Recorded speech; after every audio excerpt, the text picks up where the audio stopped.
Hello my dear students, how are you. उम्मीद करता हूँ आप सब अच्छे होंगे। तो आज हम लोग बात करेंगे टैबलेट के एमसीक्यूज में जो कि कॉम्पिटिटिव एग्जामिनेशन में पूछे जाते हैं। आइए देखते हैं क्या क्या एमसीक्यूज हैं इसमें। तो स्टार्ट करते हैं इसको।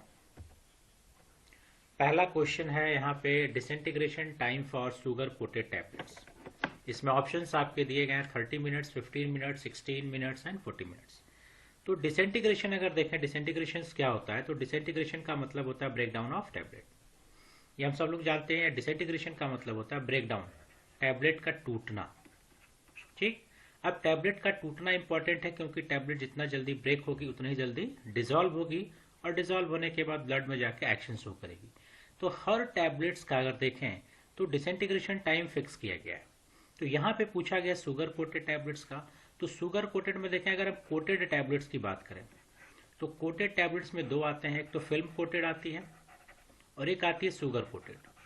शुगर कोटेड की बात करें तो यहाँ पे जो डिसइंटीग्रेशन टाइम होता है विद इन 60 मिनट, और फिल्म कोटेड की बात करें तो इसका होता है विद इन 30 मिनट्स। यानी कोटेड टैबलेट्स में फिल्म का 30 मिनट से कम होना चाहिए और शुगर कोटेड का कितना होना चाहिए, 60 मिनट। तो इसका जो ऑप्शन होगा वो होगा 60 मिनट। ठीक। इसी तरह से और भी बहुत सारे टैबलेट्स आती हैं। अनकोटेड की बात करें कि जिसमें कोटिंग नहीं होती है, इसका जो डिसइंटीग्रेशन टाइम होता है विद इन 15 मिनट, यानी 15 मिनट के अंदर इसको डिसइंटीग्रेट होना चाहिए।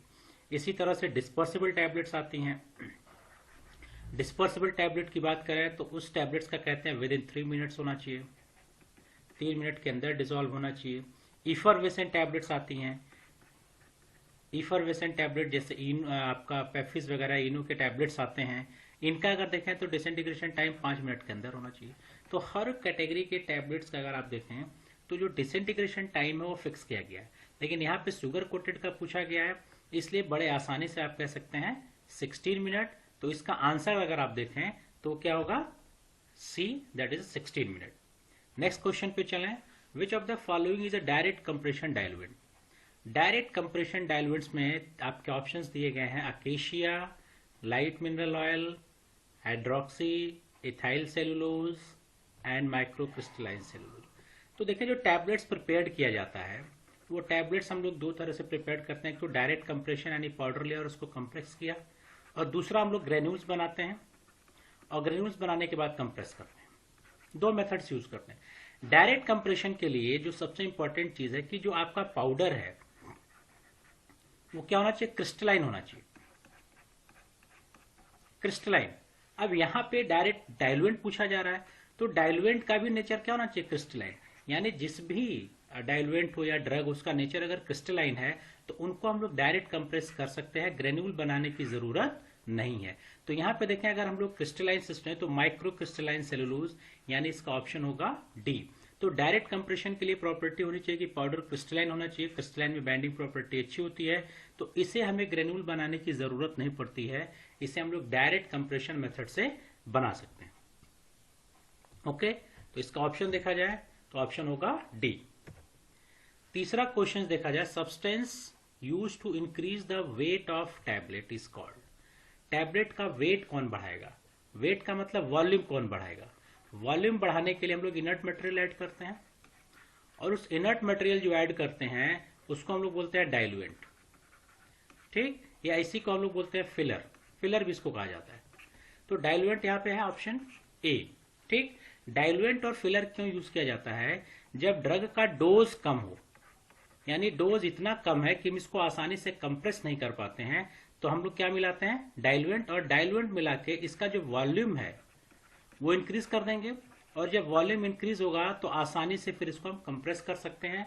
तो ऐसा यहाँ पे सिस्टम किया कि जो वॉल्यूम बढ़ेगा तो वेट बढ़ेगा, तो वेट बढ़ाने का काम हमारा करता है डाइल्यूएंट। ठीक है, तो इसका ऑप्शन देखें क्या होगा, ए, डाइल्यूएंट। चौथा question, example of disintegrating agent. Disintegrating agent कौन है इसमें। ठीक, तो चार ऑप्शन आपको दिए गए हैं, talc, lactose, starch and DCP यानी डाई कैल्शियम फास्फेट। डिसइंटीग्रेट का मतलब होगा, पहला ही क्वेश्चन था, डिसइंटीग्रेट का मतलब होता है ब्रेक करना, टैबलेट को ब्रेक करना। और जो भी डिसइंटीग्रेटिंग एजेंट होते हैं उनमें स्वेलिंग प्रॉपर्टी होती है, स्वेल करता है। यानी जो टैबलेट है इसमें अगर हमने डिसइंटीग्रेंट इस तरह से यूज किया है तो ये क्या करते हैं, स्वेल करेंगे। जब ये स्वेल करेगा तो एक अंदर प्रेशर क्रिएट होगा और ये प्रेशर क्या होगा, ब्रस्टिंग इफेक्ट देगा। ब्रस्ट यानी टैबलेट ब्रस्ट होगा और टूट जाएगा। तो इनमें देखें जो टाल्क होता है, ये टाल्क हम लोग एज अ फ्लो प्रॉपर्टी को इंक्रीज करने के लिए यूज करते हैं, ग्लाइडेट के तौर पे यूज करते हैं, तो टाल्क तो होगा नहीं। सेकंड बात करें अगर आप देखें तो लैक्टोज, देखा जाए lactose and die calcium phosphate, इसको हम लोग एज अ डाइल्यूएंट यूज करते हैं। ठीक, अब यहाँ पे बचा स्टार्च। स्टार्च को हम as a disintegrating agent use करते हैं, क्योंकि स्टार्च पेस्ट भी बनाते हैं, बाइंडर के भी तौर पे भी यूज करते हैं। स्टार्च की एक खास बात है कि स्टार्च पेस्ट अगर यूज करेंगे तो बाइंडर की तरह काम करेगा, और एज ए स्टार्च यूज करेंगे तो ये डिसइंटीग्रेटिंग एजेंट की तरह काम करेगा। यानी ये वाटर को एब्जॉर्ब करेगा, स्वेल करेगा और टैबलेट्स को तोड़ने में हेल्प करेगा। तो देखें इसका आंसर क्या होगा,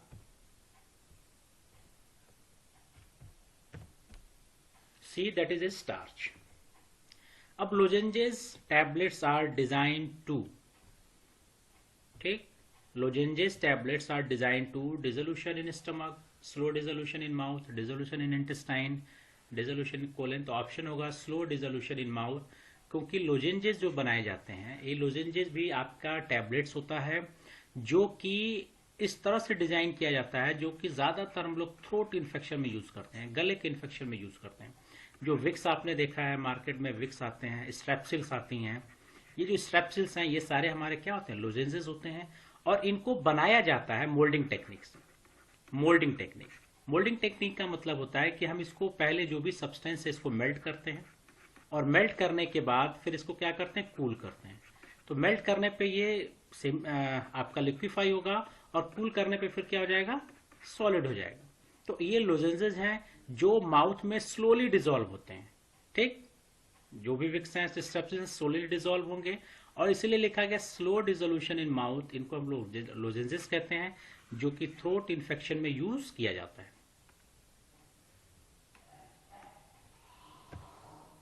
तो इसका आंसर देखें, B, slow dissolution in mouth. Next question है dissolution test operators type first as per IP. ठीक, तो क्या क्या ऑप्शन दिया गया है,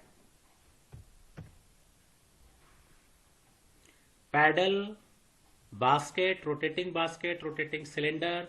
तो डिसोल्यूशन ऑपरेटर्स जो यूज किया जाता है आईपी के हिसाब से, दो तरह के डिसोल्यूशन ऑपरेटर्स होते हैं। जिसको हम कहते हैं टाइप 1 एंड टाइप 2, दो तरह के होते हैं। टाइप 1 पैडल टाइप का होता है, पैडल। तो ये याद करने के लिए देखें आईपी लिखा है, पी आया है इसमें, तो पी आ जाएगा पैडल, इसलिए पहला हमेशा पैडल होगा और दूसरा हमारा क्या होगा, बास्केट टाइप। तो दो तरह के होते हैं। तो टाइप 1 पूछा है तो ऑप्शन हमारा क्या होगा, पैडल टाइप। इसका ऑप्शन देखा जाए ए। नेक्स्ट क्वेश्चन जाए, व्हाट इज अ प्रीमोजेल।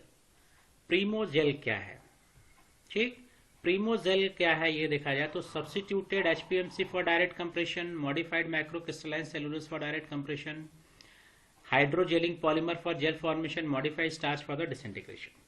क्या ऑप्शन इसमें सही होगा ये देखा जाए तो प्रीमोजेल देखा जाए तो इसको हम लोग कहते हैं sodium starch glycolate, sodium starch glycolate. और इसको हम लोग as a super disintegrant use करते हैं, सुपर डिसइंटीग्रेंट। यानी ये डिसइंटीग्रेंट हुआ, ये टैबलेट्स को तोड़ने में हेल्प करेगा। तो यहाँ पे देखें स्टार्च यहाँ पे आ रहा है, यानी सोडियम स्टार्च को यहाँ पे मॉडिफाई किया गया तो मॉडिफाइड स्टार्च है, और डिसइंटीग्रेशन के लिए यूज किया गया तो यहाँ पे डिसइंटीग्रेशन है। यानी ऑप्शन जो है हम देखें तो ऑप्शन होगा डी।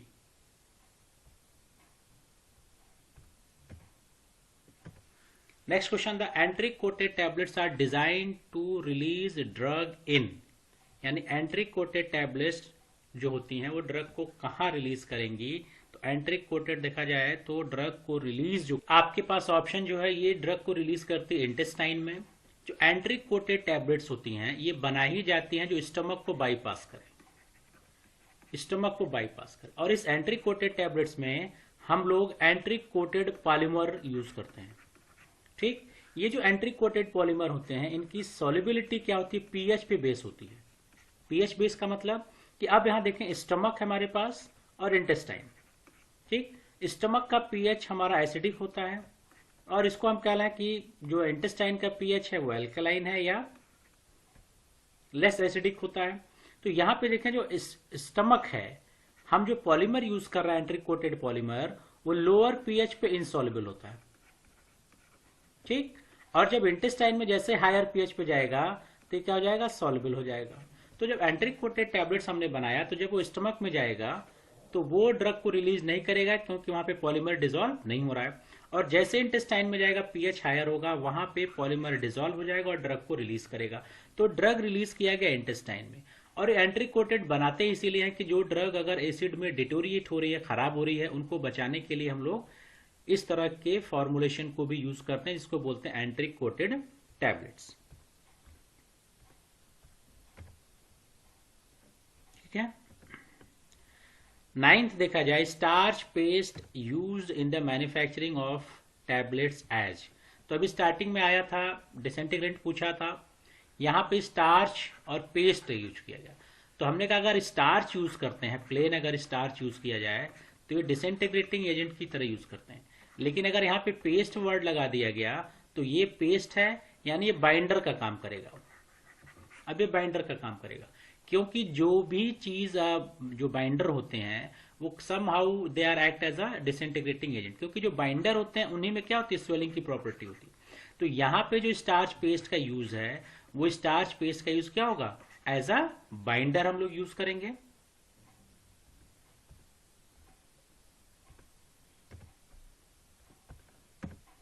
इसका ऑप्शन हो गया सी। नेक्स्ट क्वेश्चन देखा जाए, एस्पार्टेम यूज्ड एज। एस्पार्टेम का यूज क्या है। ठीक, एस्पार्टेम देखा जाए तो एस्पार्टेम हमारा स्वीटनिंग एजेंट है और इस स्वीटनिंग एजेंट में भी आर्टिफिशियल स्वीटनिंग एजेंट है,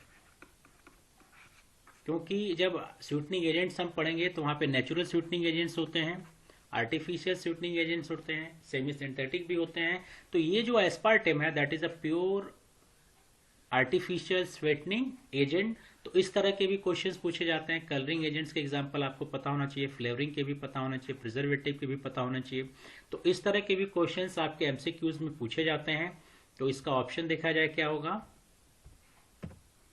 D, that is a sweetening agent.